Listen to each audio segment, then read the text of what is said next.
का हो का हलचल बा। चला शुरू करन जा आज के क्लास। पहला क्वेश्चन बा कि इलाहाबाद की संधि के बाद रॉबर्ट क्लाइव ने मुर्शिदाबाद का उप दीवान किसे बनाया था। तो देखा, इलाहाबाद के संधि के बाद रॉबर्ट क्लाइव मुर्शिदाबाद का उप दीवान मोहम्मद रजा खान के बनौलन। आप लोग तो ये जानते हुए कि इलाहाबाद का संधि 1765 में भर रहल, जेकरे अनुसार जब शाह आलम द्वितीय बंगाल, बिहार, उड़ीसा का दीवानी अंग्रेज लोगन के अस्थायी रूप से दे दिलन, तो ओ समय रॉबर्ट क्लाइव जो रहलन उ दीवानी के काम खातिर दू गो उप दीवान नियुक्त कैलन। एक मुर्शिदाबाद के लिए मोहम्मद रजा खान के और दूसरा बिहार के लिए राजा सिताब के नियुक्त कैले रहलन। क्वेश्चन नंबर सेकेंड है कि किस गवर्नर ने द्वैध शासन को समाप्त कर दिया। तो देखा, द्वैध शासन लागू करे वाला रॉबर्ट क्लाइव रहलन, लेकिन एके समाप्त करे वाला वारेन हेस्टिंग्स रहलन। वारेन हेस्टिंग्स 1772 में द्वैध शासन के समाप्त कर दिलन। अच्छा, वारेन हेस्टिंग्स के बारे में एक चीज और जानला कि जौन वारेन हेस्टिंग्स ई न्यायिक सेवा के जन्मदाता कहल जालन। कासे कि इन्हीं के कार्यकाल में 1774 में कलकत्ता में सुप्रीम कोर्ट का स्थापना भैल रहल। प्रश्न संख्या 3 बा कि फ्रांसीसी कंपनी की स्थापना किसके प्रयासों से की गई। तो देखा, फ्रांसीसी कंपनी का स्थापना 1664 में कोलबर्ट के प्रयास से भर रहल और उस समय लुई 14वां का कार्यकाल चलत रहल। प्रश्न संख्या 4 बा कि भारत में प्रथम फ्रांसीसी फैक्ट्री की स्थापना कहाँ हुई। तो देखा, भारत में पहला फ्रांसीसी फैक्ट्री का स्थापना सूरत में भर रहल।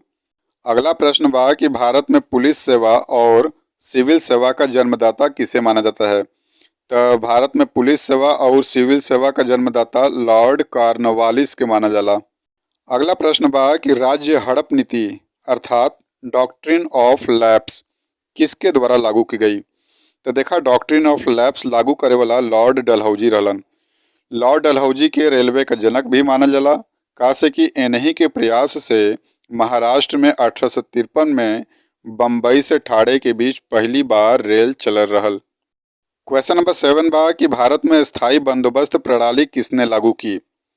तो देखा, एक जवाब देवे से पहले हम आपके ई बता देवे चाहत बाटी कि स्थायी बंदोबस्त होला का। स्थायी बंदोबस्त मतलब जमींदारी बंदोबस्त भी एके कहल जाला। एकरे अनुसार ब्रिटिश सरकार के राजस्व देवे के जिम्मेदारी जमींदार लोगन को होत रहल।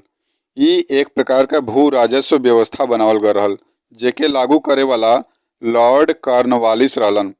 ई उहे लॉर्ड कॉर्नवालिस हुवन जवन एकरे पहले वाले क्वेश्चन में हमने पढ़ले रह जा कि पुलिस सेवा और सिविल सेवा का जन्मदाता भी यह रहलन भारत में। क्वेश्चन नंबर 8 है कि रैयतवाड़ी प्रणाली किसने लागू की। तो देखा, ये रैयतवाड़ी प्रणाली होला का।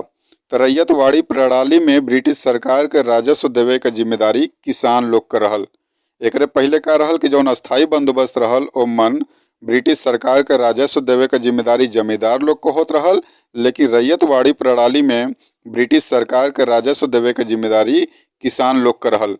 और ई प्रणाली लागू करे वाला टॉमस मुनरो रहलन और सबसे पहले ए प्रणाली के लागू कैलन मद्रास में। अगला प्रश्न बा कि महालवाड़ी प्रणाली किसने लागू की। तो देखा, महालवाड़ी प्रणाली लागू करे वाला होल्ट मैकेंजी रहलन और ई प्रणाली के अनुसार ब्रिटिश सरकार के राजस्व देवे के जिम्मेदारी समस्त गांव के मुखिया लोगन के रहल। स्थायी बंदोबस्त में जमींदारन के जिम्मेदारी रहल, रैयतवाड़ी प्रणाली में किसानन के जिम्मेदारी रहल, लेकिन यहाँ महालवाड़ी प्रणाली में जितना भी गांव के मुखिया रहलन उनकर जिम्मेदारी हो गल कि ब्रिटिश सरकार के राजस्व चुकैहन। क्वेश्चन नंबर 10 बा कि poverty and un British rule in India नामक पुस्तक के लेखक कौन हैं। Poverty and un British rule in India नामक पुस्तक के लेखक दादा भाई नौरोजी हैं। Dadabhai Naoroji British House of Commons में चुने जाए वाला पहला भारतीय रहलन जे लिबरल पार्टी के टिकट पर चुनाव लड़ रहल। दादा भाई नौरोजिया हन जवन धन के बहिर्गमन या धन के निकास सिद्धांत प्रतिपादन कैले रहलन। तो आज के क्लास में बस इतने ही। मिलल जी अगले क्लास में, तब तक आप लोग पढ़त रहा, मस्त रहा।